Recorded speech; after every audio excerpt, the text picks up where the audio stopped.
Waalaikumsalam. Assalamualaikum warahmatullahi wabarakatuh. Waalaikumsalam warahmatullahi wabarakatuh. Berdoa.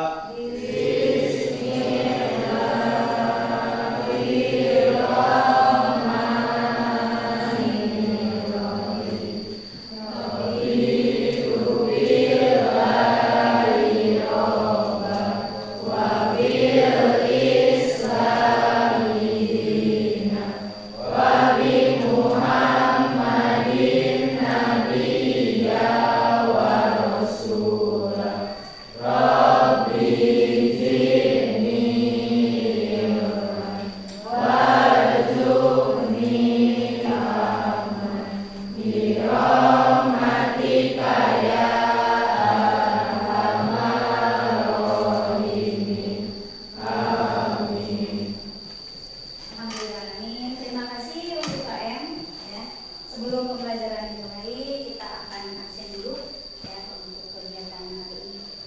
Yang disebut namanya seperti biasa, berdiri, nanti lihat rambutnya, ya. Dimasukkan dulu bajunya, dirapikan dulu rambutnya untuk laki-laki, ya. Siap ya? Yang pertama, Alimia Sofiana Kita Putri. Ada rapi? Iya.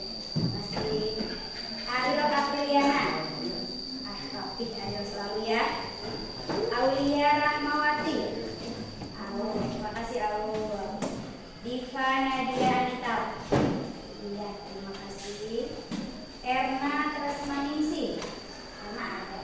Sehat Erna. Terima kasih ya. Haraz Zaki Rahman. Terima kasih Haraz. Haura Najda Fatina. Terima kasih Haura. Inayah Mahmuda. Terima kasih Inayah. Layani Nuraini. Sehat kan? Silakan dulu. Muhammad Ilyas Jopani. Yes. Muhammad ya Ismail. Muhammad. Nah, Muhammad Ismail Malikina. Iya, terima kasih. Muhammad Rizi Abdillah. Iya, Rizi, terima kasih. Rapi sekali karena ini mah proper pramuka ya, Rizi. Iya. Aktivis kita ini Pak ya. Kemudian Nindita Rapiani. Iya, makasih Nindita, bagus sekali. Putria Azhara Rahmania. Makasih. Rama Anggrainisa. Iya, makasih Rama. Selanjutnya Rifa Kalilah Ramadhani. Iya, makasih Rifa. Rosmita Septa Ramadhani. Iya. Kemudian Sabil Puji Muhammad. Sabil, kenapa Sabil? Sakit? Ada keterangan dari orang lain? Ada. Terima kasih. Semoga cepat sembuh ya Sabil. Seni Ainur Hila. Terima kasih Seni. Selomita Desia Nuliani. Sakit juga? Ada keterangan orang tuanya? Ya. Cepat sembuh ya. Silvi Riani. Silvi ada keterangan nggak? Nggak ada, tanpa keterangan. Oh, itu berarti apa ya? Kemudian Sofyan Nuri Wijaya. Sofyan nama rambutnya Sofyan itu aduh bagus sekali. Jadi kelihatan sama cakep sama rapi ya. Kemudian Tias Sofwatul Nugraha. Tias ada? Ya, makasih Tias. Kilin Asti Tiarani. Oh, Kilin terima kasih. Filarel Karma Gunawan Putra. Selalu rapi ya. Kemudian Yolanda Salsabila Putri Kusuma. Makasih Yolanda. Sehat Yolanda. Dan makan lu. Wildan Taufik Dipari. Sehat udah. Oke, terima kasih. Yuke Siva Alia. Makasih Yuke. Zahra Alia. Oke, makasih Zahra. Zahra Deska Fauzia. Oke, Zahra. Zahra atau Zahra ya. Dan semuanya ya. Berarti yang tidak hadir 3 orang ya. 2 orang sakit, 1 orang tanpa keterangan. Dan yang sakit segera sembuh, lepas sembuh. Dan yang apa juga semoga cepat sembuh juga. Ingat sekolah ya. Terima kasih. Oke. Pembelajaran kali ini kita akan membahas kemarin kita membahas mengenai corak kehidupan nenek moyang bangsa Indonesia, ya. Kalau sekarang lanjutannya, apa hasil dari kehidupan nenek moyang, kebudayaannya dari nenek moyang kita itu? Pertama kita membahas asal usulnya kan dulu, kemudian pertemuan selanjutnya yang kemarin membahas soal kehidupannya. Sekarang intinya membahas tentang hasil kebudayaan nenek moyang bangsa Indonesia. Oke, sebelumnya kita supaya pembelajarannya ini teratur, kita lihat dulu apa tujuan kita untuk belajar ini. Tujuan pembelajaran kita kali ini adalah kita akan membahas mengenai hasil kebudayaan nenek moyang bangsa Indonesia. Nah, melalui kegiatan pembelajaran ini menggunakan model problem based learning, gitu ya, atau untuk berdasarkan masalah, berbasis masalah kita belajarnya. Diharapkan nanti kalian bisa mengolah informasi mengenai hasil kebudayaan nenek moyang bangsa Indonesia. Dan yang kedua, setelah kita tahu informasinya, bisa menganalisis kebudayaan nenek moyang bangsa kita. Apakah ada nggak sampai hari ini, masa kini kebudayaan tersebut? Masih ada nggak gitu ya? Dan kita harus mengetahui juga apa saja kebudayaan nenek moyang zaman dulu, ya, nenek moyang kita. Oke, selanjutnya untuk tujuan sikapnya, ya, diharapkan kalian nanti akan ada diskusi untuk menyelesaikan masalah, ya. Diharapkan kalian dapat melakukan kerjasama atau kolaborasi dengan temannya. Jadi jangan sendiri-sendiri kerjanya, tapi harus ada kolaborasi atau kerjasama antar anggota kelompok dengan menyelesaikan masalah yang disajikan, ya. Jadi diharapkan yang kali ibu dan ini terus yang aktif. Nah, sekarang kalian diharapkan bisa aktif semuanya, oke? Karena kita akan menyelesaikan masalah, ya. Yang ketiga, tujuan keterampilan melalui pembuatan mind map. Nah, nanti kalian ditugaskan setelah menganalisis masalah, ya, yang disajikan, kalian harus membuat mind mapnya atau peta konsepnya, inti dari pembahasan yang kalian bahas nanti, yang kalian selesaikan nanti, ya, masalahnya, ya, dengan menggunakan media Canva. Nanti hasil kalian mengerjakan diskusinya, kalian tuangkan di dalam Canva, ya, karena kita menggunakan media pembelajaran yang inovatif, gitu ya, biar menarik, gitu ya. Kemudian nanti kalian presentasikan hasil kalian tersebut, ya, pekerjaan kalian. Kemudian kalian harus bisa mengemukakan pendapat, mempertahankan pendapat, dan selanjutnya menguasai inti dari materi yang kalian bahas, ya, yang didiskusikan. Paham di sini? Nah, itulah tujuan kita pembelajaran kali ini. Nah, untuk mencapai tujuan pembelajaran tersebut, kita buat dulu kesepakatan, ya. Siap? Nah, nanti akan ada poin-poin, kalian jawab, gitu ya, bilangnya, atau saya masih siap, masih loyo, atau belum siap belajar. Harus siap, semangat, ya. Oke. Ini ada beberapa kesepakatan yang akan kita pelajari, yang akan kita laksanakan hari ini. Berikut, bentar, kesepakatannya diantaranya. Nih, oke, silahkan kita lihat.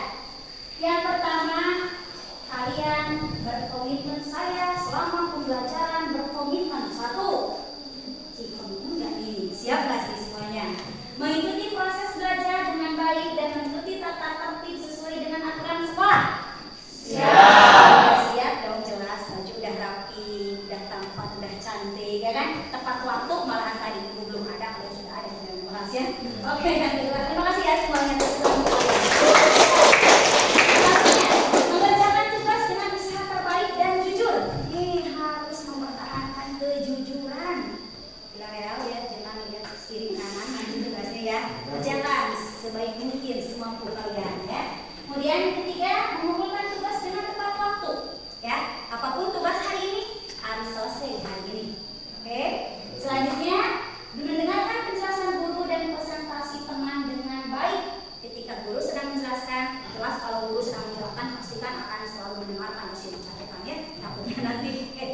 ngeliat ke sini nggak ada anak, gitu ya.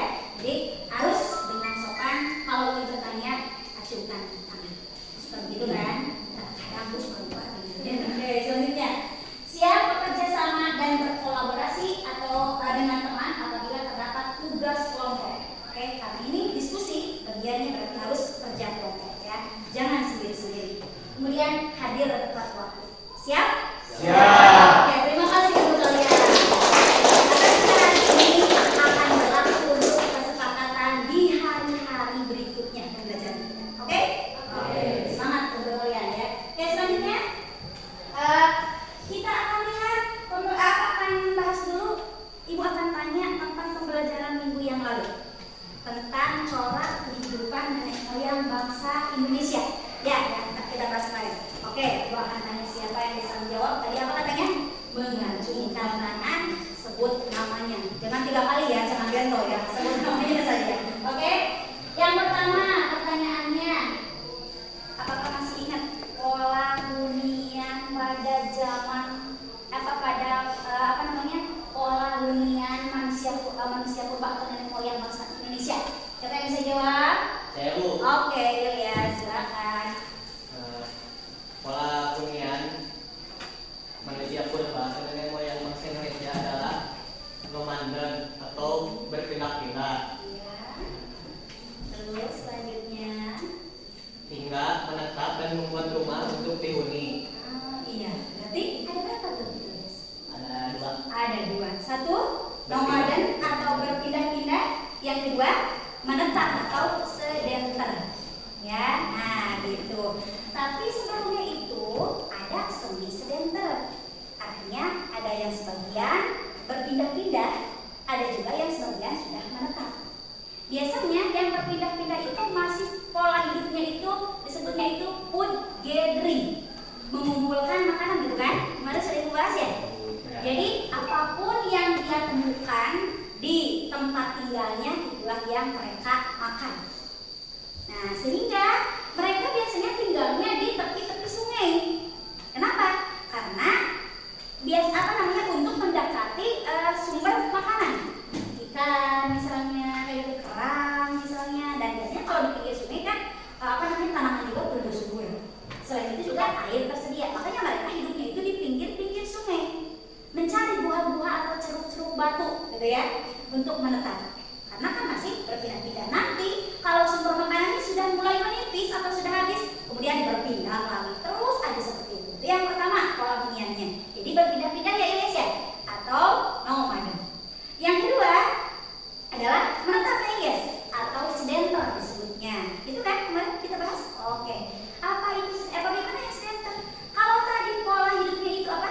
Food gathering atau mengumpulkan makanan. Kalau hunian membuat makanan atau food produksi gitu kan? Lupa lagi ya, lupa wae. Ya, oke. Apa yang disebut dengan mengumpulkan makanan? Jadi mereka huniannya sudah tetap. Bukan lagi mengumpulkan, tapi membuat, memproduksi makanan sendiri. Dengan apa? Bercocok tanam gitu kan ya. Kemudian apa? Ternak. Kemana ya? Lupa lagi. Nah, itulah pola huniannya.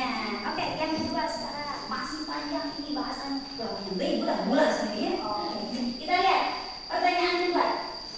Kemarin kita bahas pertemuan yang lalu 3 periode kehidupan masa praaksara. Ada 3 kehidupan masa praaksara periode. Apa saja? Coba siapa yang bisa? Saya, Ibu. Oke, silakan siapa namanya? Silakan. Iya, Diva. Silakan Diva. 3 periode kehidupan masyarakat praaksara yaitu masa berburu dan mengumpulkan makanan, masa bercocok tanam, masa pengembalian atau mengolah program. Tadi kan sama itu diulas. Nah, ya, Diva, alhamdulillah, terima kasih masih ingat ya, meskipun sedikit-sedikit melihat catatan nggak apa-apa. Berarti Diva waktu itu menjelaskan mencatat, gitu ya. Kalian juga ada catatannya? Cepat sama Diva ya menjawabnya. Oke, yang pertama itu satu adalah tadi masa berburu dan mengumpulkan makanan tadi kan food gathering ya. Yang kedua masa menghasilkan atau bercocok tanam food produksi.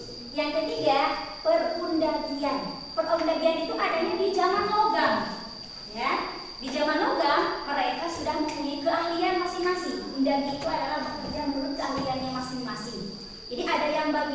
bertani ya bertani, beternak ya beternak, ya. Atau misalnya membuat misalnya kerajinan ya membuat kerajinan sudah modern seperti sekarang, meskipun alatnya masih sederhana. Itu kan ya kemarin yang kita bahas. Nah ini mengulas saja. Sekarang kita akan mulai pembelajaran selanjutnya. Kalau kita sudah bahas, maka kita akan mulai pembelajaran selanjutnya. Nah sekarang untuk memotivasi kita, siap belajar nih? Siap? Siap. Siap. Jangan gitu ya, oke. Ibu akan berikan pertanyaan supaya kalian semangat. Oke. Apa bedanya? Kan kita akan membahas kehidupan kebudayaan, hasil kebudayaan nenek moyang di bangsa Indonesia kan ya? Oke. Sekarang kita tanya nih, apa bedanya kebudayaan prasejarah dengan sejarah? Oke, siapa namanya? Oke, gercep banget ya. Oke, silakan Kasnika.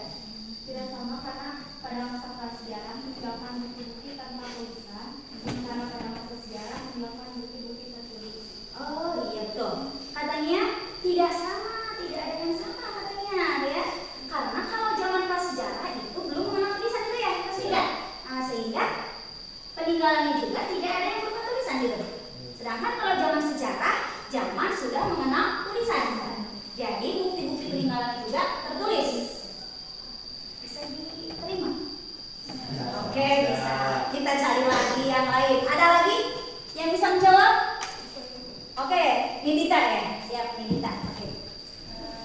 Masa prasejarah kan di mana kehidupan manusia belum mengenal tulisan sama sekali, sehingga manusia di zaman itu segala aktivitas yang dilakukan mereka tidak dicatat. Masa sejarah itu kan sudah mengenal tulisan ya, sehingga segala aktivitas mereka atau ilmu pengetahuan atau budaya mulai ditulis sama mereka dan memiliki budaya itu. Mirip ya kayaknya ya.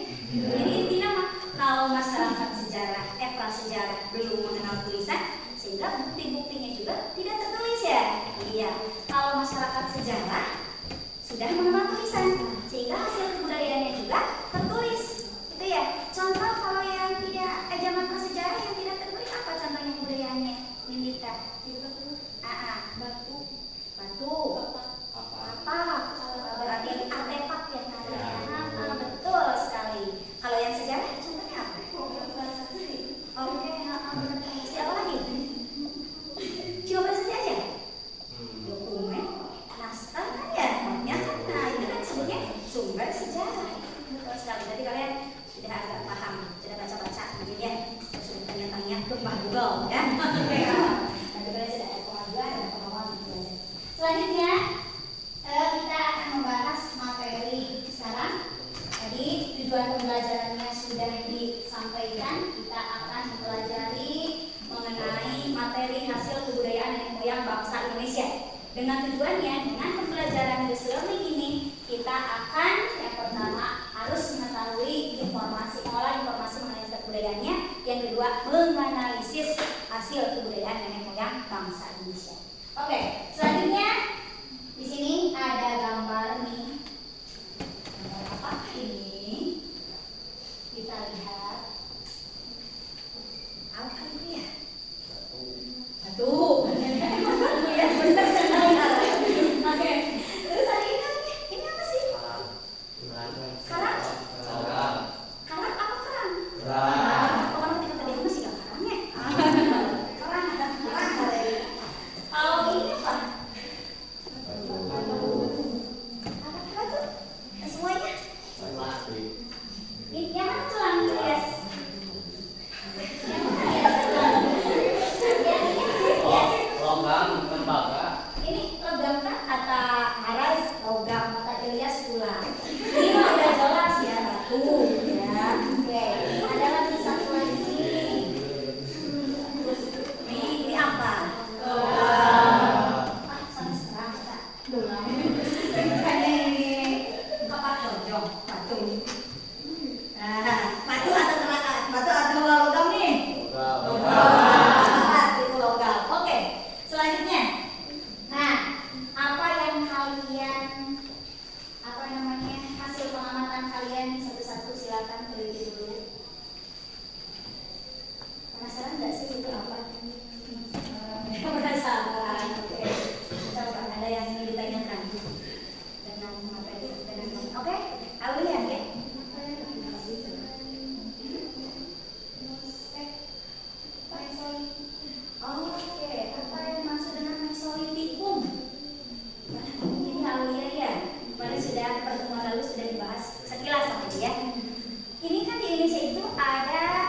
kehidupan.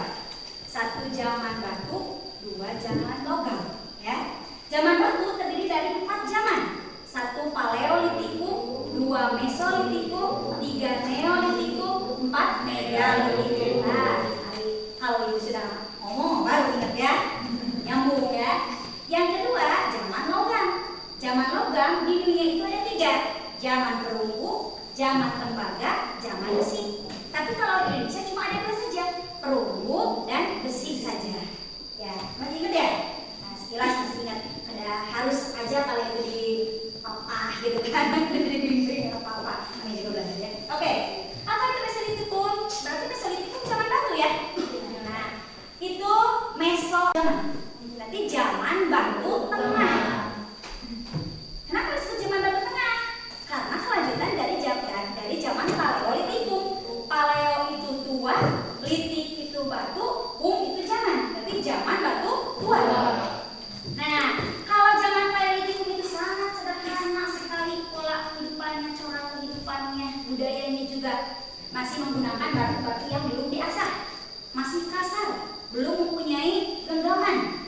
Ya, contoh apa berupa serpihan, rex misalnya, serpihan batu, kemudian kapak lonjong, ya, kapak perimbas dan lain sebagainya. Ya, sedangkan kalau zaman mesolitikum sudah ada kemajuan nih manusianya itu, ya, manusia pendukungnya itu, yaitu sudah menggunakan batu yang sudah mulai diasah, diupam, ya. Jadi sudah halus ini batunya.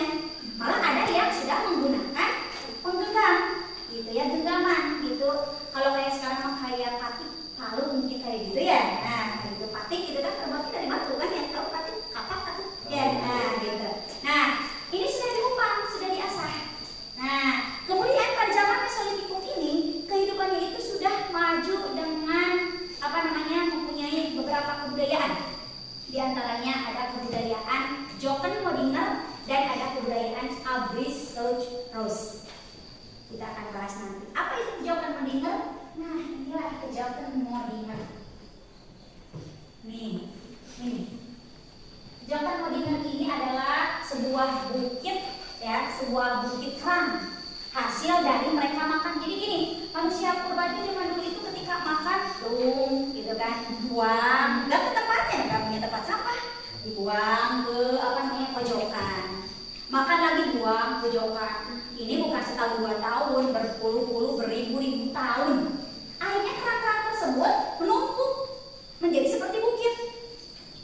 Karena mereka pindah, kan masih berpindah ini semi nomaden sifatnya, ya, semi sedenter. Jadi semi menetap, ada yang menetap, ada yang pindah. Ketika mereka pindah, udah aja itu disimpan, enggak dipapas, enggak dihancurkan gitu ya. Nah, ketika pindah bertahun-tahun itu kan kena angin, kena debu kan. Nah, ketika kena debu maka jadilah sebuah pasir. Inilah pasir atau bukit kerang disebutnya. Ini disebutnya Joken-Modinger. Paham ini? Nah, ini hubungannya dengan mesolitikum. Terima kasih Aulia. Jadi Aulia paham sekarang? Oke, silakan nanti Aulia belajar kembali untuk mengenai zaman-zaman batu, ya, pembagian atau pembabakan zaman prasejarah Indonesia. Ada lagi yang ingin ditanyakan? Oke, Ibu udah nggak sabar dari tadi, Ibu pengen apa? Pengen bertanya. Oke, Ibu silakan. Bagaimana manusia zaman paleolitikum itu menggunakan alat dari batu? Betul sekali. Hebat pertanyaannya. Kepikiran nggak sih kalian ada yang bisa menjawab? Bagaimana caranya manusia paleolitikum itu menggunakan peralatannya dari batu? Karena kan tadi disebutkan ya bahwa peralatannya itu kalian juga sudah ketahui, peralatan itu kan masih sangat kasar. Bagaimana cara menggunakannya? Mereka cuma menggunakan dengan tangannya saja, ya. Jadi mereka menggunakan batu, misalkan ada batu yang agak runcing nih, mereka ambil pakai memotong, gitu ya. Kalau serpihannya misalkan mereka membutuhkannya untuk memotong seperti pisau, pakai untuk memotong. Ketika mereka untuk menggali umbi-umbian, kan makannya dari umbi-umbian kan? Ya, kalau namanya manusia pasti daun, kalau enggak buah, kalau enggak umbi-umbian kan? Nah, ketika untuk menggali umbi-umbian, maka digunakan batu juga. Digali itu menggunakan batu tanpa ada pegangan, bahkan tanpa kan belum diasah kan? Masih kasar sekali. Kenapa kok bisa, Bu? Ya bisa lah.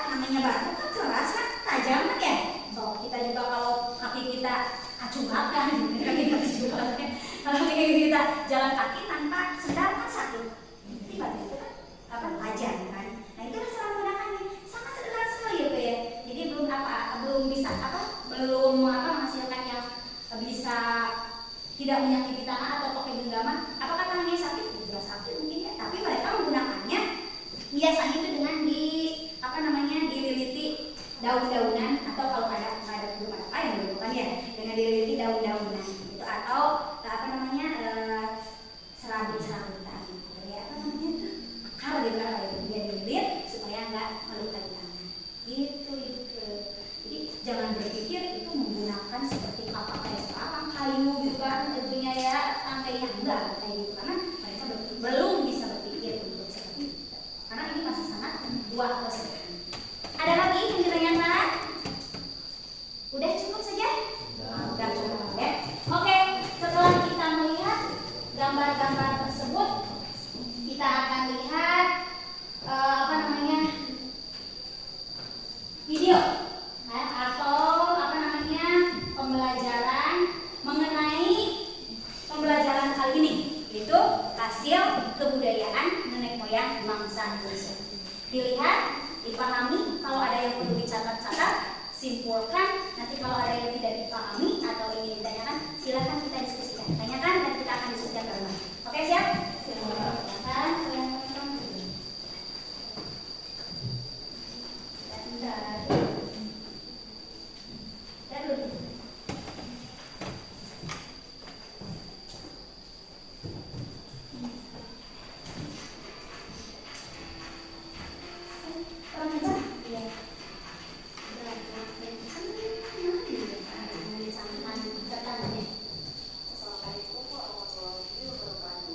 Halo semuanya, apa kabar? Ketemu lagi dengan saya Siti Nuryanti dalam pembelajaran sejarah Indonesia di kelas 10. Sebelum dimulai pembelajarannya, silakan kalian siapkan dulu ya alat tulisnya. Kemudian kalian berdoa menurut agama dan kepercayaannya masing-masing. Nah, sekarang kita mulai yuk belajarnya. Video kali ini adalah materi terakhir pada pembahasan mengenai Indonesia pada masa praksara. Nah, pada video kali ini kita akan masuk kepada pembahasan mengenai apa saja hasil dan nilai kebudayaan masyarakat pada masa praksara. Nah, langsung aja yuk kita bahas. Coba kalian perhatikan gambar yang ada di samping ini. Nah, gambar tersebut itu menunjukkan sebuah benda yang bernama sarkofagus, salah satu hasil kebudayaan manusia pada masa praksara. Sarkofagus yang ditemukan di Pulau Bali ini menjelaskan suatu sistem atau teknik yang digunakan dalam penguburan mayat menggunakan keranda-keranda batu. Nah, selain sarkofagus ini, sebenarnya apa saja sih hasil kebudayaan masyarakat pada masa praksara? Kemudian apa juga nilai yang dapat diambil dari kebudayaan-kebudayaan tersebut? Nah, untuk mengetahui jawabannya, perhatikanlah penjelasan berikut ini. Nah, baiklah kita akan bahas dari segi perkembangan teknologi sederhana yang ada pada masa praksara. Nah, pada masa praksara, manusia purba sebenarnya sudah mengenal teknologi untuk mempertahankan kelangsungan hidup. Pengetahuan dan teknologi yang dikembangkan oleh masyarakat pada masa praksara masih dalam tingkat sederhana. Agar lebih jelasnya, kita akan bahas satu persatu ya. Yang pertama yaitu adanya penemuan api.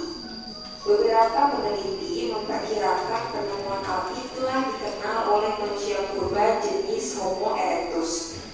Sejak penemuan api ini, kehidupan manusia purba menjadi lebih maju. Pada masa berburu dan mengumpulkan makanan tingkat lanjut, manusia juga sudah mengenal api.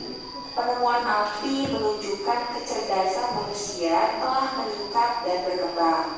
Mereka menciptakan api dengan cara membenturkan dua batu secara bersamaan sehingga menimbulkan panas dan menghasilkan api. Penemuan api pada masa ini sekaligus memperkenalkan manusia pada pengolahan bahan makanan. Kemudian pada masa bercocok tanam, manusia menggunakan api untuk membuka hutan. Mereka menebang pohon-pohon berukuran besar lalu membakarnya, atau istilahnya dengan slash and burn, agar lahan menjadi bersih dan mudah ditanami. Sistem pertanian tersebut dikenal sebagai ladang berpindah. Sampai sekarang, sistem ini masih tetap dilakukan oleh sebagian penduduk Indonesia yang tinggal di Kalimantan dan Sumatera. Selanjutnya yaitu yang kedua, adanya peralatan dari batu dan tulang. Nah, pada zaman Paleolitikum atau sekira 600.000 tahun lalu, peralatan dari batu dan tulang itu dimanfaatkan sebagai alat untuk mengumpulkan makanan. Kebudayaan yang mengembangkan peralatan dari batu dan tulang ini di Indonesia terdapat di daerah Pacitan dan Ngandong. Dalam sebuah penelitian ditemukan banyak peninggalan budaya berupa kapak perimbas atau chopper. Alat tersebut berbentuk kapak yang terbuat dari batu sangat besar. Alat budaya Pacitan diperkirakan berasal dari lapisan Pleistosen Tengah atau lapisan Trinium. Sementara itu, kebudayaan yang berkembang di Ngandong, Jawa Timur terbuat dari tulang, tanduk, dan duri ikan. Oleh karena itu, kebudayaan Ngandong disebut dengan kebudayaan tulang. Selanjutnya yaitu dikenal adanya dengan teknik pembuatan peralatan batu. Teknik pembuatan alat-alat batu yang digunakan oleh manusia purba terus mengalami perkembangan.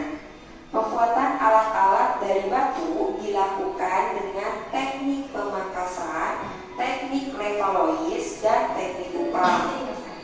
Dengan menggunakan teknik-teknik tersebut, manusia lebih mudah berburu, mengumpulkan makanan, dan mengolah makanan. Selanjutnya yaitu adanya pembuatan tempat tinggal. Kalian bisa perhatikan gambar tersebut. Gambar tersebut merupakan sebuah gunungan fosil kerang yang dikenal dengan sebutan Kejokan Modinger. Kejokan Modinger merupakan timbunan atau tumpukan fosil kulit kerang dan siput yang menggunung.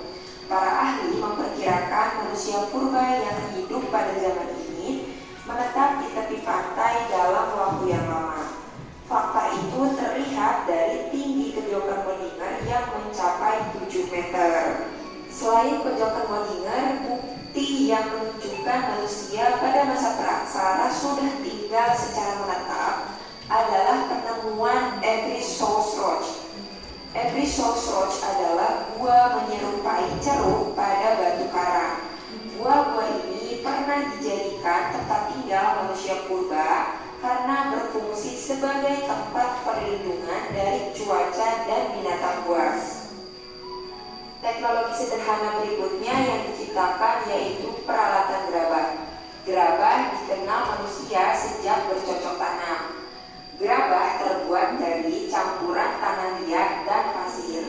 Dari hasil temuan tersebut, teknologi yang digunakan untuk membuat gerabah masih sederhana, yaitu dengan teknik tatap sehingga hasilnya masih kasar dan tebal. Barang-barang gerabah yang dihasilkan antara lain berupa periuk, cawan, piring, dan pendupaan. Salah satu fungsi gerabah adalah untuk tempat penyimpanan makanan dan air. Dalam perkembangannya, fungsi gerabah semakin beragam, bahkan gerabah menjadi barang yang memiliki nilai seni tinggi. Teknologi sederhana berikutnya yaitu adanya peralatan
masyarakat melakukan pemujaan terhadap roh leluhur. Berdasarkan kepercayaan tersebut, masyarakat mengembangkan kepercayaan animisme, dinamisme, dan totemisme. Animisme merupakan kepercayaan bahwa roh nenek moyang akan selalu mengawasi dan melindungi mereka. Roh tersebut akan menghukum manusia jika melakukan perbuatan yang melanggar adat. Oleh karena itu, orang yang mengetahui dan menguasai adat nenek moyang akan menjadi ketua adat atau pemimpin masyarakat. Selanjutnya yaitu kepercayaan dinamisme. Merupakan kepercayaan bahwa benda-benda tertentu seperti batu dan pohon besar mempunyai kekuatan gaib. Bahkan, benda-benda yang dibuat manusia seperti tombak, cincin, dan pedang dianggap memiliki kekuatan gaib.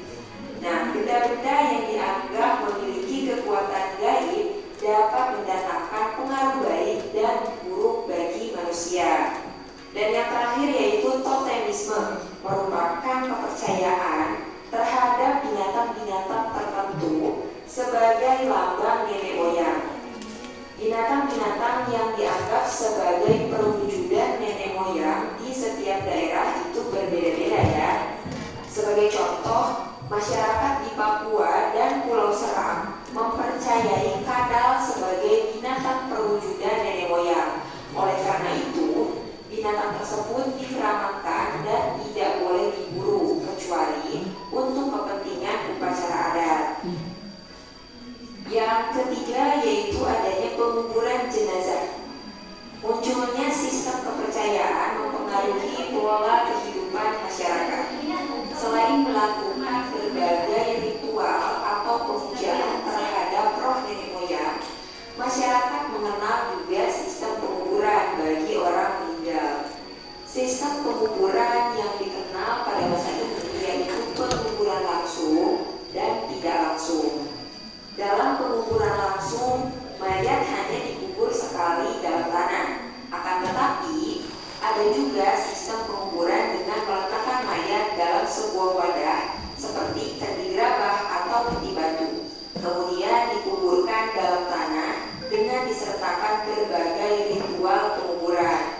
Nah, sistem penguburan ini ditemukan di daerah Anyer, Banten, dan Rembang di Jawa Tengah. Sedangkan penguburan tidak langsung itu dilakukan dengan cara mayat dikubur langsung dalam tanah tanpa upacara penguburan. Nah, setelah mayat menjadi kerangka, kuburannya itu digali dan kerangkanya diambil untuk dibersihkan. Nah, selanjutnya kerangka diletakkan dalam wadah berupa tempayan atau sarkofagus dan dikubur kembali disertai upacara penguburan. Cara penguburan ini ditemukan di Meloro, Sumba Nusa Tenggara Timur, Gilimanuk Bali, dan Lesung Batu di Sumatera Barat. Sistem kepercayaan berikutnya yaitu adanya benda-benda pemujaan. Seiring munculnya kepercayaan, masyarakat pada masa praksara itu membangun benda-benda yang digunakan untuk ritual pemujaan terhadap roh nenek moyang. Benda-benda tersebut sebagai berikut. Nah, kalian bisa lihat di sini contohnya seperti ada menhir, budek berudak, dolmen, kubur batu, dan sarkofagus. Ada juga waruga, ya, arca batu, dan lain-lain. Nah, demikianlah uraian mengenai hasil dan nilai dari kebudayaan masa praksara. Kebudayaan masa praksara mengalami perkembangan sesuai zaman. Kalau diulang lagi atau cukup? Cukup. Ya, oke, kalau sudah cukup, tadi ada yang ditulis, ada yang tertangkap sama pendengaran kalian, kelihatan kalian? Oke, Ibu mau 2 orang untuk menyimpulkan atau membuat ringkasan dari video ini. Silakan. Yang membuat rangkuman tadi. Oke? Aulia membuat rangkuman?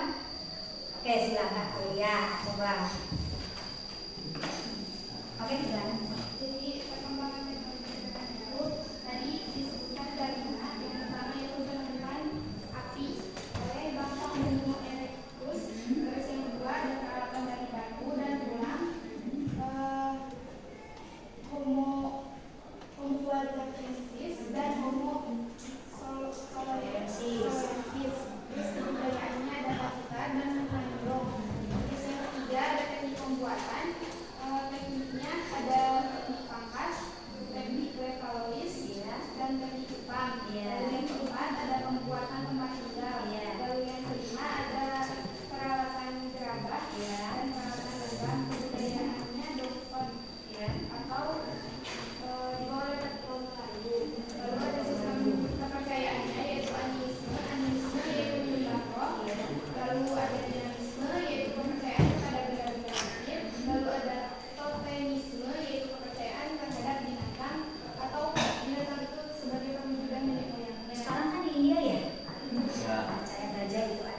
pasir dan lain sebagainya. Begitu semuanya menangkapnya kan sama?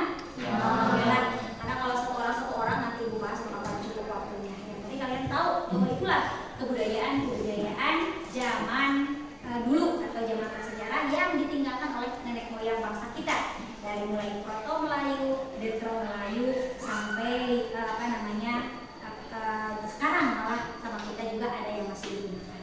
Paham sini? Oke. Kalau ada pertanyaan nggak dari yang tadi video? Nggak ada. Aduh, kalau ada paham kalian? Nggak ada kalian udah terlalu terangkat habis semuanya sama Ariel, ngerti ya Pak Ariel ya? Udah semangat ya, mudah-mudahan paham betul ya ada ya. Oke, selanjutnya kemarin kan kita sudah dibentuk kelompok ya. Kita akan bahas sekarang permasalahan yang ada di dalam kehidupan kita sehari-hari yang berhubungan dengan kebudayaan manusia.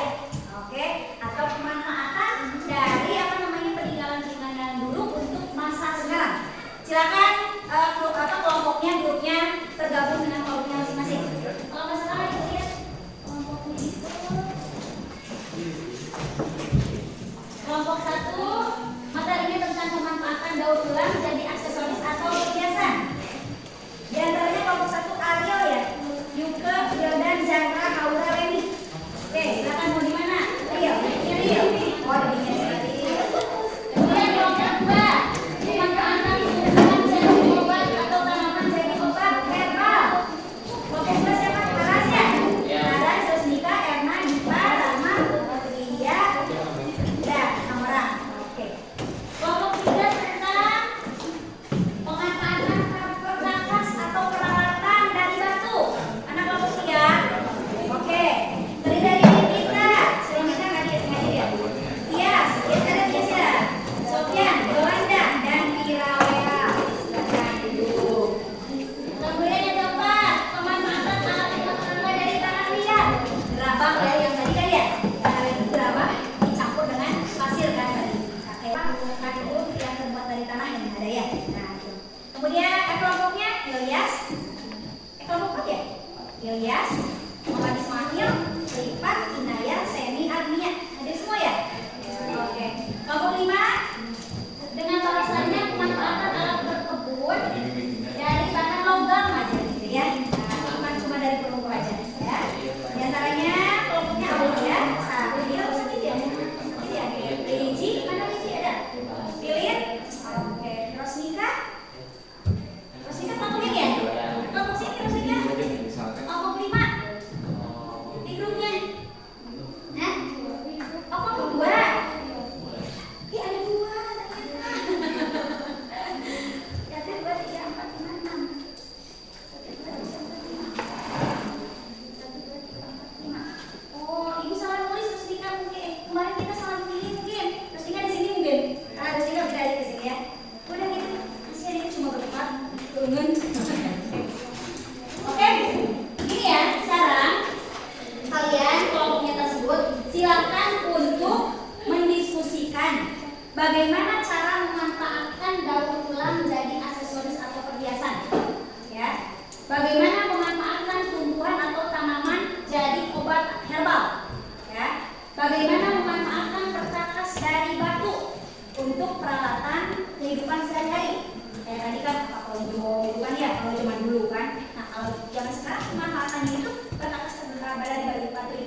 pada pulpen atau not ya gitu lah.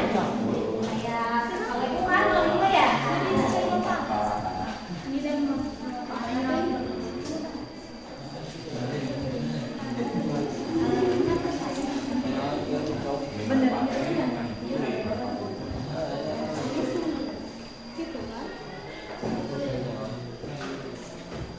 cari dulu, nanti kalau sudah beres silakan di rembukan.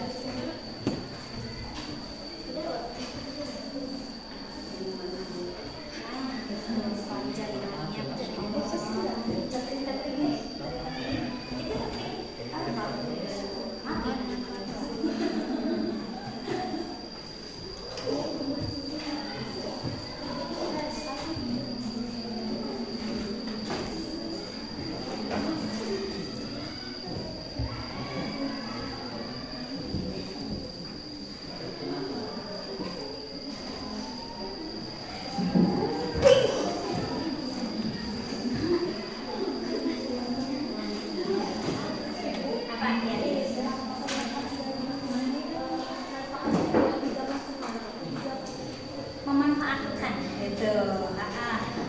Misalkan ada ini bisa dimanfaatkan, misalnya ada kita manfaatkan buat tempat misalnya buat apa ya tempat gitu kan atau alat pemotong. Nah prosesnya itu seperti apa dan pemanfaatannya manfaatnya zaman sekarang buat apa? Apa bilik sudah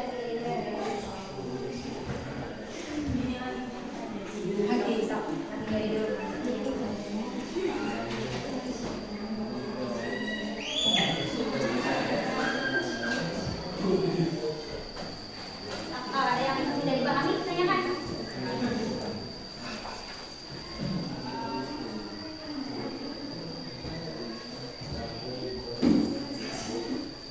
Enggak, memanfaatkan logam tersebut menjadi sebuah cangkul itu prosesnya seperti apa?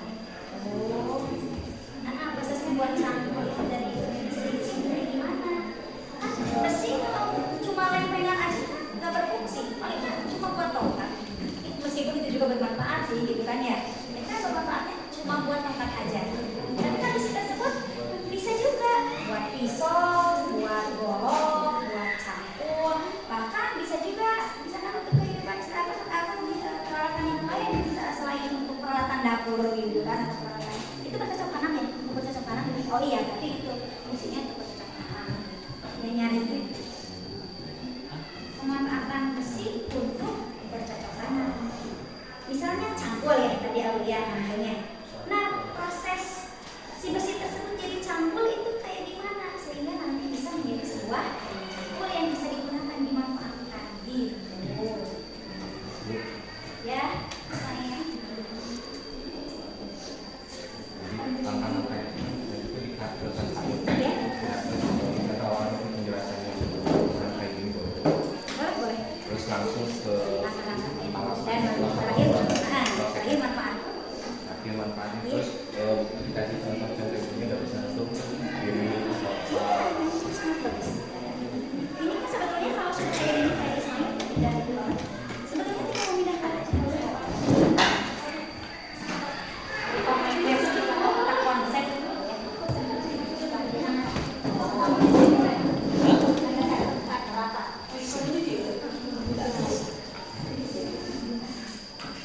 masih ada waktu 5 menit lah. tinggal dipindah-pindah ke mana tinggal di konsep dulu misalnya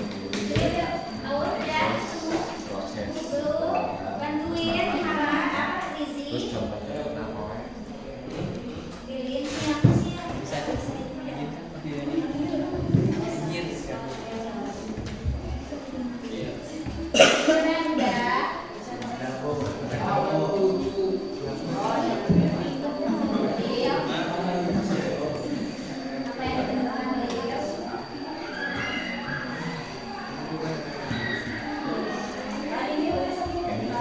ini jago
Udah Windan?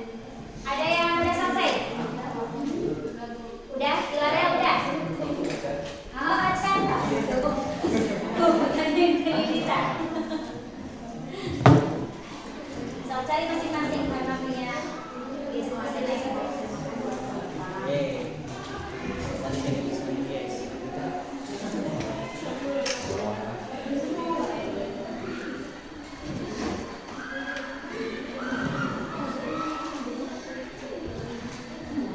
Nah, untuk yang sudah ya, untuk yang sudah barusan diskusinya, hasilnya udah ada. Nah, kita tadi kan medianya kenapa kan untuk presentasinya? Nah, silakan hasil diskusi kalian pindahkan dari catatan tersebut ke Canva berupa mind map atau peta konsep. Silakan kreativitas itu yang dinilai nanti. Sebagus-bagusnya, semenarik mungkin, seorang lain sampai paham apa yang dibuat oleh kita di dalam Canva, dituangkan dalam Canva. Silakan yang sudah, Lara sudah?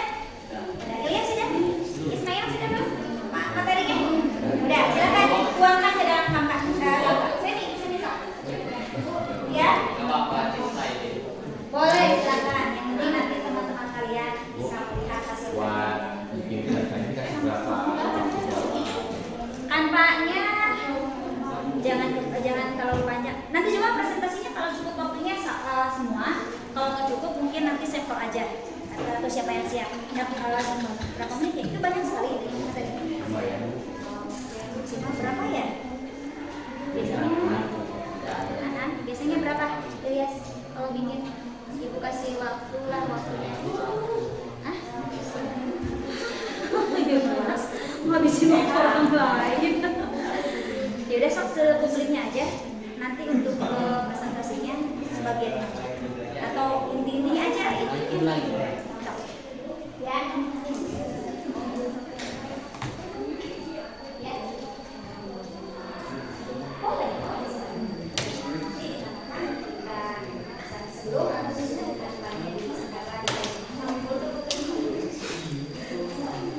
sok yang sudah membuat hasil diskusinya silakan tuangkan ke dalam Canva.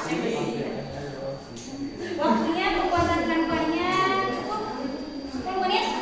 Oke, 10 menit ini untuk hasil. Kita lagi dulu ya.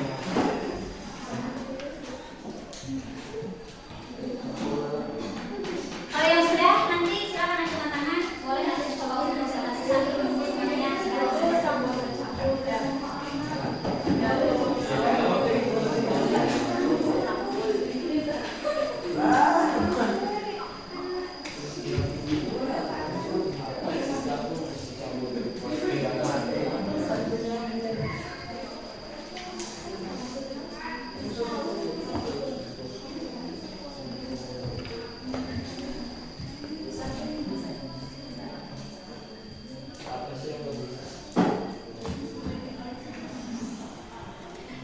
Masih.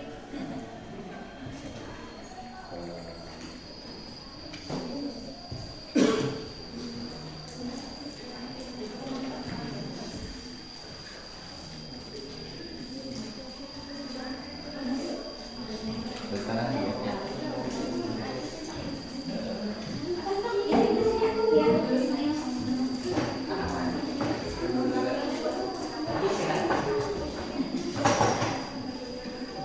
Duduknya kalau misalnya perlu disesuaikan teman-temannya boleh kalian bekerja sama kursinya di sini.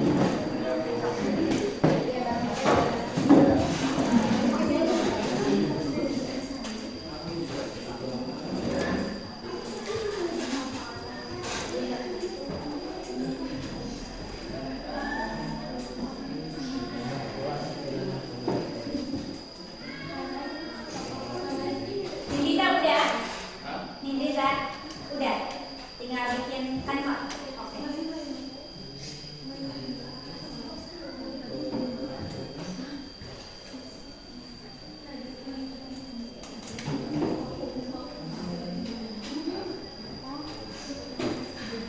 Ada sudah? Udah. Mantap banget. Udah.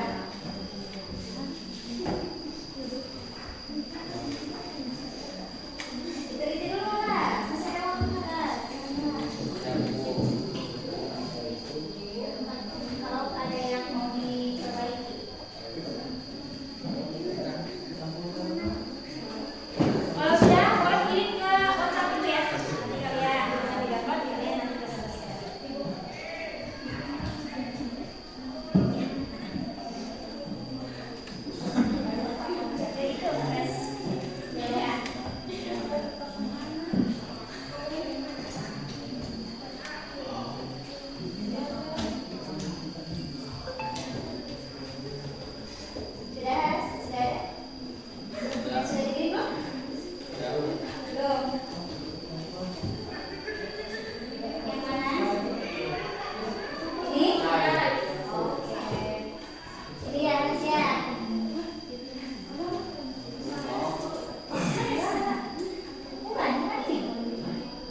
Hah? Oh, foto yang gini? Kenapa? Oh, ini. Nah, saudara-saudara ya. Sinyalnya ada. Tuh. Ada sudah. Ini. Oke. Dan Masih belum terjelas.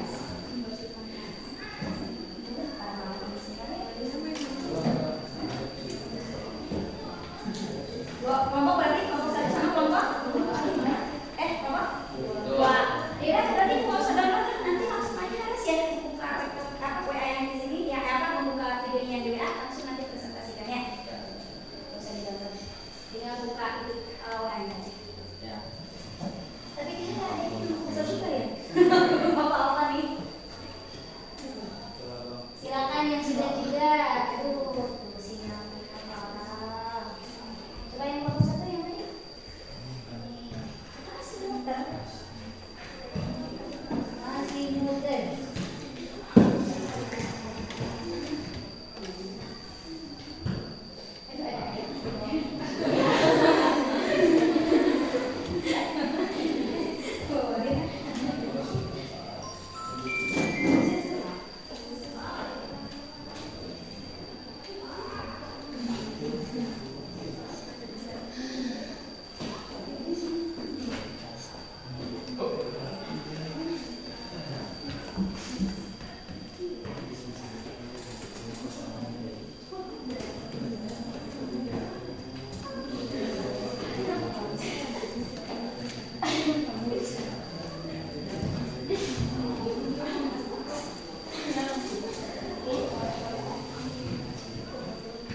So, sambil berjalan yang lain ya.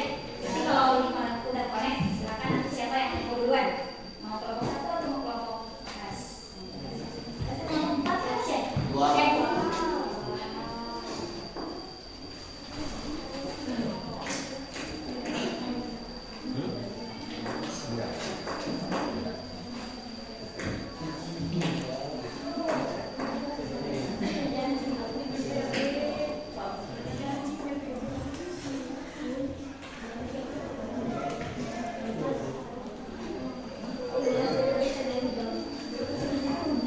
Jangan lupa WA yang lain-lain ya, jangan lupa saya lain-lain ya.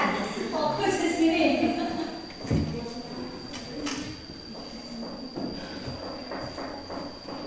Terus sinyalnya mana ini? Kalau misalnya tanpa beda bisa dibuka bisa ya?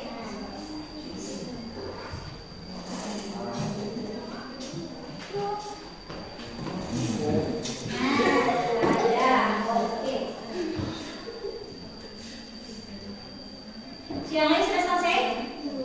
Mau tunggu selesai dulu atau mau mencoba temannya? Sambil berjalan. Tapi kan nanti mengganggu konsentrasi ya. Coba segitu aja dulu, saksikan aja masih ada waktu. Ini masih ada waktu 5 menit lagi. Kalian menunggu video yang punya teman kalian ini. Mau siapa dulu? Mau Wilda? Kelompok satu aja dulu ya. Mau harus dulu. Oke, silakan. Selalu ke depan ya. Kalau ada siapa?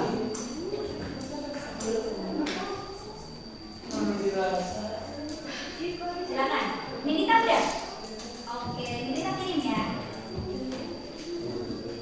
Kelompok berarti kelompok selanjutnya sama kelompok awal yang udah ya.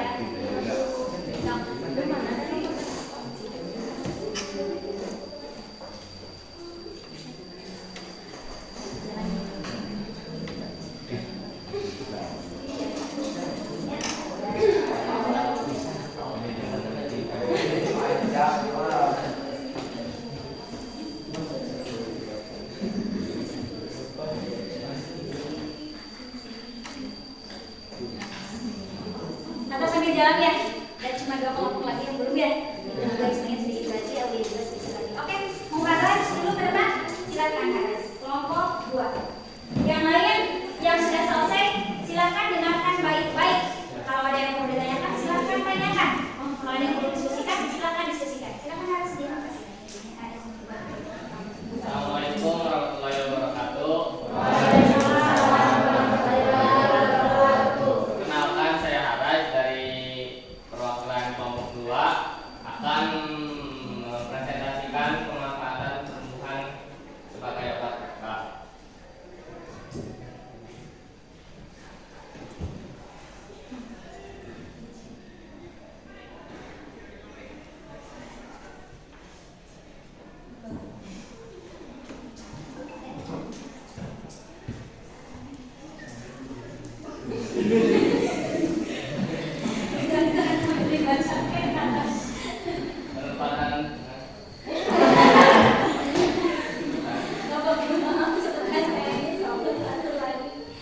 Biar kemarin pakai musik juga nggak apa-apa ya yang belum mengerjakan. Cepetan ya, boleh diulang lagi nggak apa-apa.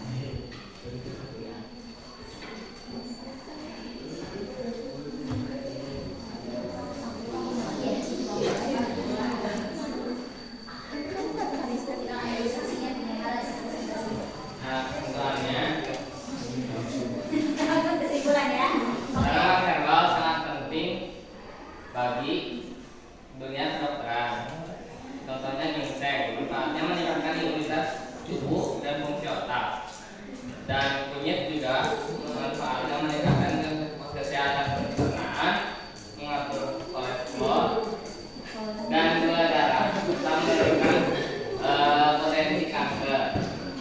Dan yang ketiga, jahe, manfaatnya melancarkan sistem pencernaan juga seperti kunyit. Cukup sekian. Assalamualaikum warahmatullahi wabarakatuh. Mungkin untuk jelas nanti hasil pekerjaan Haras di-share di grup kelas ya. Sudah cukup Haras? Nggak ada yang perlu bertanya. Oh, ada yang ingin ditanyakan? Udah. Sudah. Udah paham itu? Terima kasih. Ya, nggak apa-apa ya, karena kan obat kan biasanya digunakan obat kuat yang biasanya bisa digunakan untuk obat. Tadi kata Haras salah satunya adalah kunyit ya Haras. Ya. Betul kan ada kunyitnya? Buat sistem pencernaan, Bisa pencernaan, pengobatan lambung biasanya pakai kunyit ya. lambung, dan gula darah. Gula darahnya juga. Ginseng Ginseng. Nah, itu tuh apa ginseng? buat imunitas tubuh. Kayak gitu ya. Mungkin zaman dulu pengobatan manusia purba kayak gitu ya. Ternyata kebudayaan zaman dulu itu tentang pengobatan gitu, tentang kesehatan juga bisa digunakan untuk zaman sekarang gitu ya. Maka itu efeknya mungkin tidak terlalu berisiko ketimbang menggunakan obat ya, kayak efek sampingnya gitu. Gitu katanya. Kalian saya kan benar. Paham semua? Udah. Hebat. Tepuk tangan Haras ya.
Ini panjang. Nah, gitu kan. Terus apa lagi? Kita tadi Negara tadi nama.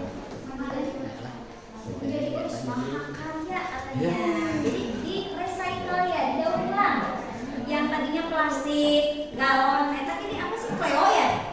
Yang kalau pleo kan susah sekali pakai ya? Iya kan yang pleo itu yang gede itu ternyata itu kan nggak bisa diisi ulang. Nah, untuk pemanfaatannya supaya tidak menjadi limbah itu kan plastik. Banyak yang digunakan untuk pot ya, banyak yang digunakan untuk hiasan rumah gitu kan, banyak yang digunakan bahkan untuk membuat sebuah bak murah ya, untuk yang hal yang kreatif. Itu kan pemanfaatan disebut dengan daur ulang, atau bisa juga didaur ulang menjadi benda-benda yang lebih bermanfaat. Misalnya dijadikan apa namanya hiasan dinding misalnya, gitu kan, dan lain sebagainya. Pernah melihat kan ya yang terbuat dari galon itu dengan galon pleo yang gede dijadikan alat sanitasi air ketika hujan ya. Nah, itu kan itu adalah sebuah karya yang akan bermanfaat untuk kehidupan manusia untuk masa sekarang maupun nanti ke depannya. Nah, itu cuma dulu juga manusia purba itu atau apa dari moyang bangsa Indonesia juga seperti itu, memanfaatkan apa namanya limbah kerang. Tadi kan limbah kerang itu ya, yang ada yang menjadi kejokan mendengar. Nah, yang bagus-bagus bentuknya itu dijadikan menjadi sebuah perhiasan. Bahkan tulang juga itu jadi perhiasan itu zaman dulu. Nah, beda kan? Apa pemanfaatannya itu sekarang? Kalau sekarang tulang itu dibuang, kalau dulu dijadikan perhiasan. Nah, kalau sekarang apa pemanfaatannya limbah tersebut? Ya, kalau sekarang kan limbahnya bukan juga tulang kan? Bukan kerang kan limbahnya sekarang kan plastik, kertas, gitu kan ya. Nah, masalahnya jadi bagaimana untuk pemanfaatannya? Seperti halnya tadi yang dikemukakan oleh Yuke, itu sangat betul sekali, benar sekali itu cara pemanfaatannya. Hebat sekali bisa mengeksplorasi masalah ya, sangat penggunaan dari limbah tersebut. Tepuk tangan untuk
Yolanda atau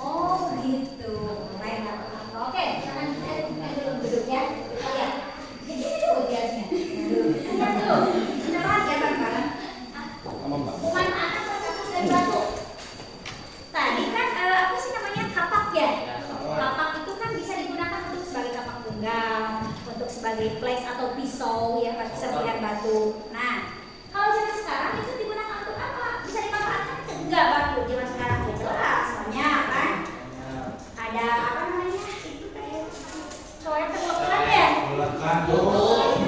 Sudah biasa ya. Batu sebagai sarana berburu. Contohnya mata panah. Nah, itu kan dari batu juga bisa, gitu ya. Kemudian batu sebagai alat untuk pertahanan hidup. Contohnya adalah misalnya tadi coret. Saya nggak bisa bertahan hidup tanpa sebelak gitu kan ya. Harus ada coretnya kan ya. Kalau nggak punya apa namanya bisa gitu kan ya. Kemudian batu untuk alat memotong, jelas ya. Untuk alat memotong misalnya kita menggunakan batu tersebut diasah misalkan ya menjadi sebuah alat untuk bisa memotong. Kemudian sebagai alat konstruksi bangunan, oh jelas ini ya. Kalau tidak ada batu bata sebagai fondasi, batu sebagai fondasinya, ya tidak akan mungkin bisa menjadi sebuah rumah. Fondasi itu kan menggunakan batu, tidak menggunakan bata kan. Nah, oke. Selanjutnya batu sebagai bahan industri, konstruksi bangunan. Kemudian sebagai bahan untuk pembuatan kapal, nah dipupang, diasah dulu sehingga menjadi halus, menjadi tajam, gitu kan? Contoh hal seperti yang digunakan di zaman di masa lalu itu dengan menggunakan batu menjadi papan tunggang. Nah itu bisa dipahami kan ya? Oh, oke. Ada pertanyaan? Ya, ada yang lain? Ada pertanyaan kan? Enggak? Oke, terima kasih. Ya, luar biasa. Terima kasih untuk kelompok 3. Selanjutnya kelompok mau kelompok 5? Beres? Oh, oke. Silakan kirim Ismail. Lihat Ismail takutnya nggak tahu nomor KPN. Ya, ini kelabunya. Oke, satu lagi deh, satu kelompok lagi. Satu kelompok lagi silakan. Sudah ada? Dabu. Mana? Bentar. Agil lah dulu. Sorry, sinyalnya ya. Sama ini. Kita udah Febri, udah apa? Masih belum ada? Dabu. Udah dabu. Kalau nggak keburu gini aja, tunggu waktunya kita tinggal sedikit lagi. Gini aja, tugasnya silakan. Oh udah ada? Oh udah. Oke. Mana? Iya kan? Yang mana? Bawa kamu sama tenang beri. Iya. Ya. Ismail kamu tuh ya. Kasih tahu itu apa? Ilyas, Ismail kan pendatang baru favorit.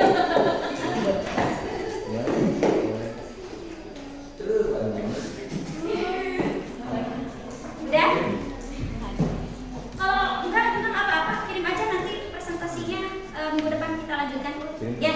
Kelompok 3 udah lanjut aja. Silakan kirim Aulia kelompok 5 sama kelompok 4. Kirim aja tetap. Cuman mungkin presentasinya enggak hari ini ya. Nah, kita bagi juga sebagian. Enggak usah semuanya ya. Nah, nanti minggu depan kita lanjut kembali untuk presentasi apa namanya? Materi ini ya, sebelum membahas ke materi selanjutnya. Enggak apa-apa Ismail? Ismail kalau ini sama apa? Nah, presentasi sekarang? Apa mau? Oh mau katanya tetap Ismail. Oke lah Ismail satu lagi aja satu pertanyaan kirim dulu. Kalau lagi mau nggak akan diterima. Oke? Mana Ismail? Yang mana?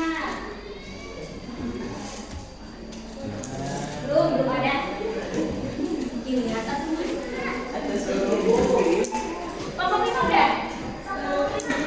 Ini kalau mau. Tapi udah kan tadi udah beres awalnya. Ismail udah? Udah dikirim belum? Baru mau pantesan. Udah? Tinggal kirim aja. Ayo,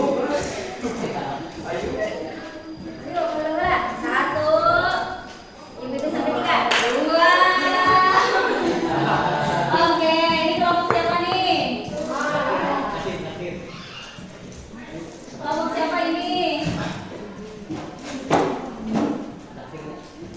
Solid ya. Ismail ya. Tapi baca. Sudahlah, besok aja ya. Sinyal ini tuh enak banget sih. Ya, sudah. Ada. Oke, sudah. Satu lagi aja ya. Oh, nggak usah. Oke, nice.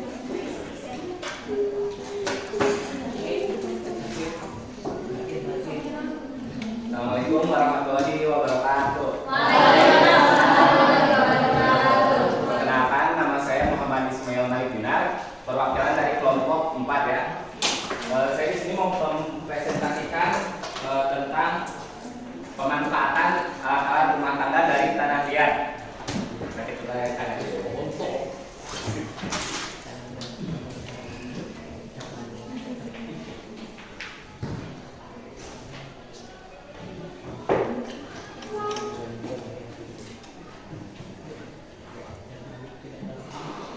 Nih, pemirsa. Nah, jadi Bisa. Silakan.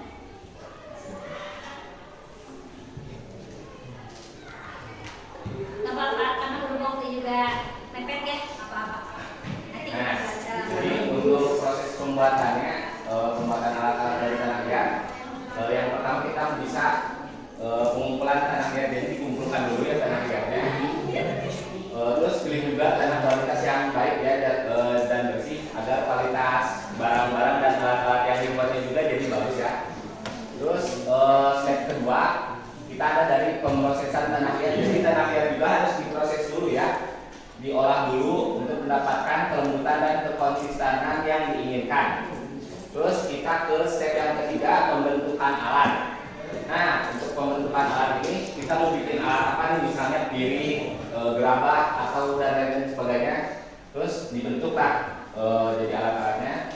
Terus ke pengeringan, yang step keempat ke pengeringan. Alat yang telah dibentuk yang tadi di step ketiga terus dikeringkan.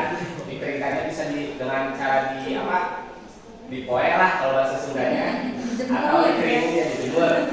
Nah, untuk step yang kelima, pengeringan akhir dan pembakaran agar bahan-bahan dan alat-alatnya agar alat-alatnya itu jadi lebih kuat dan kokoh ya. Terus ke step yang keenam, penghiasan ini opsional ya, mau dilakukan atau tidak juga. Terus yang ketujuh, glazure juga opsional. Nah, itu adalah proses-proses pembuatan alat-alat dari tanah liat ya. Lanjut yang selanjutnya.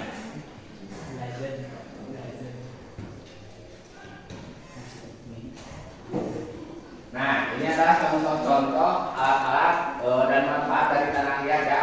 Manfaat tanah liat yaitu tanah liat adalah bahan alam yang mudah diolah dan ramah lingkungan ya. Terus daya tahan tanah liat membuatnya cocok untuk digunakan dalam pembuatan alat rumah tangga. Nah, misalnya nih, contoh-contoh alat-alatnya ada peralatan dapur, baik dari panci dan wajan. Terus dari peralatan minum ada dari gelas dan cangkir dan lain sebagainya ya.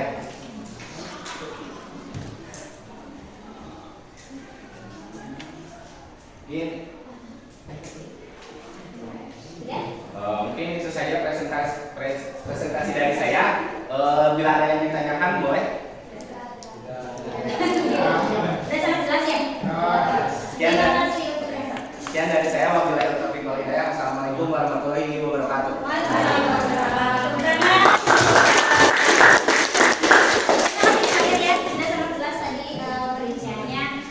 Mungkin nanti untuk kelompok Aulia di depan aja ya, tinggal satu kelompok lagi sambil nanti kita menyimpulkan dari apa yang teman-teman kita buat ya, sehingga nanti akan menjadi sebuah ilmu tentang pemanfaatan bahan-bahan yang zaman dulu ada ternyata masih bisa dimanfaatkan untuk zaman sekarang ya.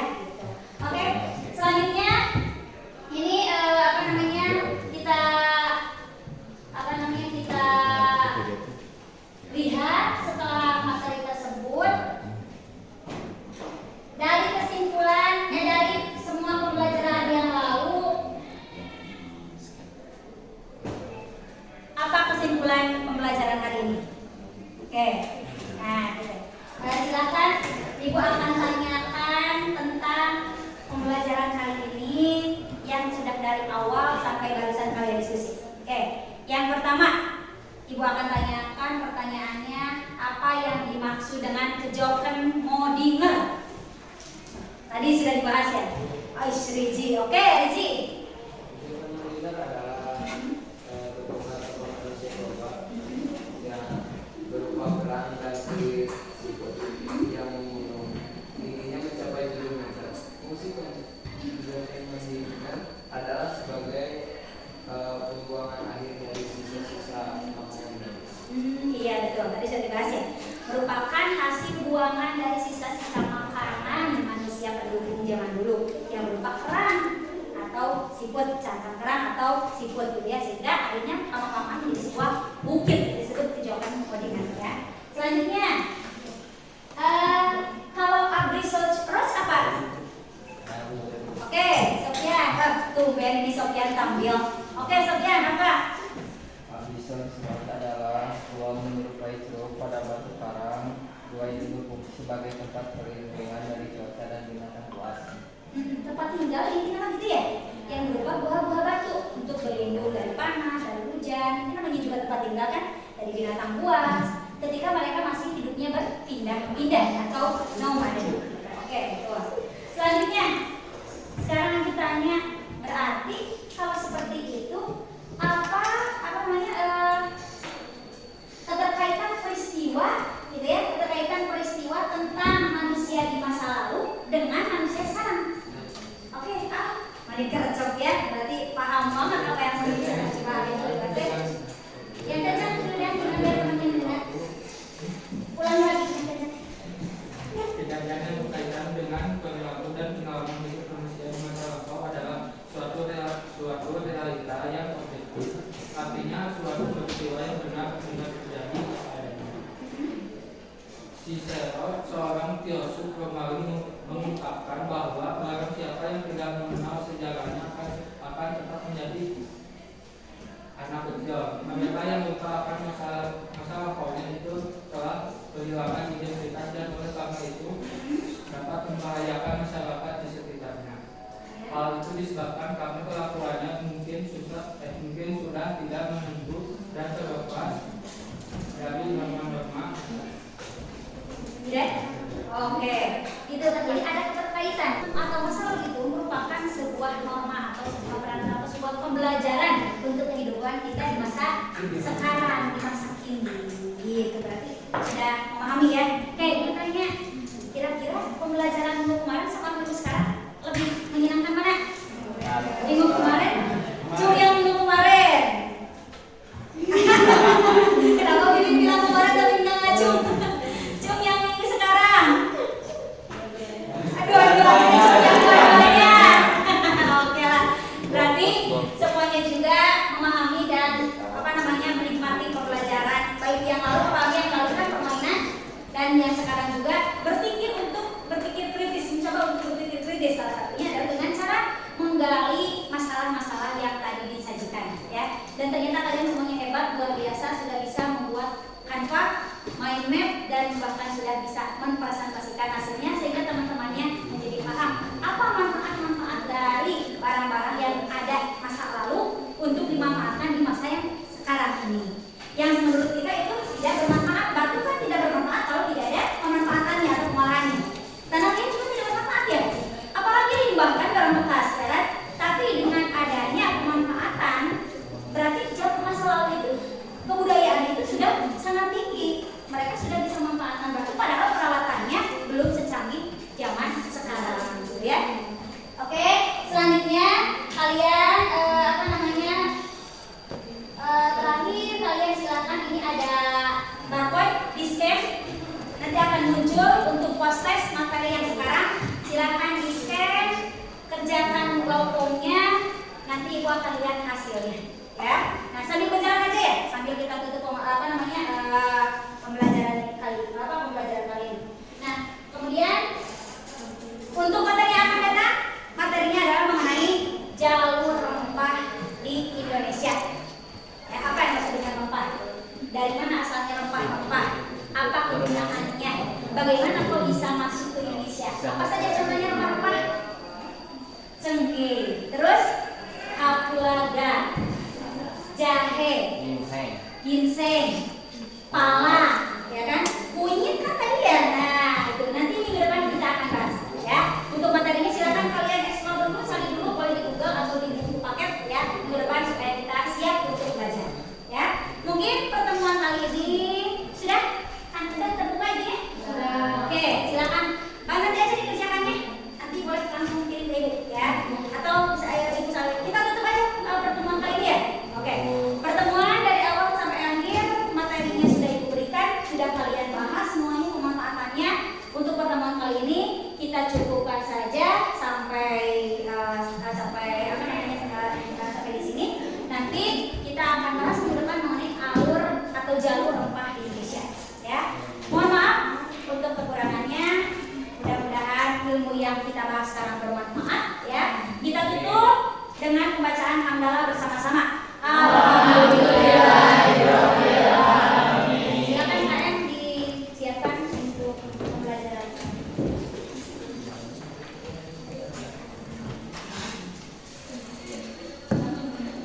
Oke, pembelajaran telah selesai. Silakan berdoa bersama.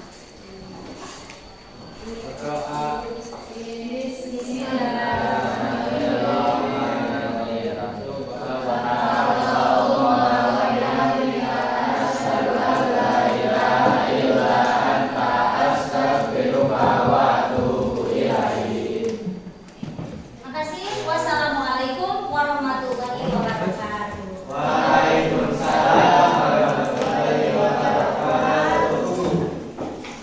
Pelajaran apa sekarang? Setelah ini? Pelajaran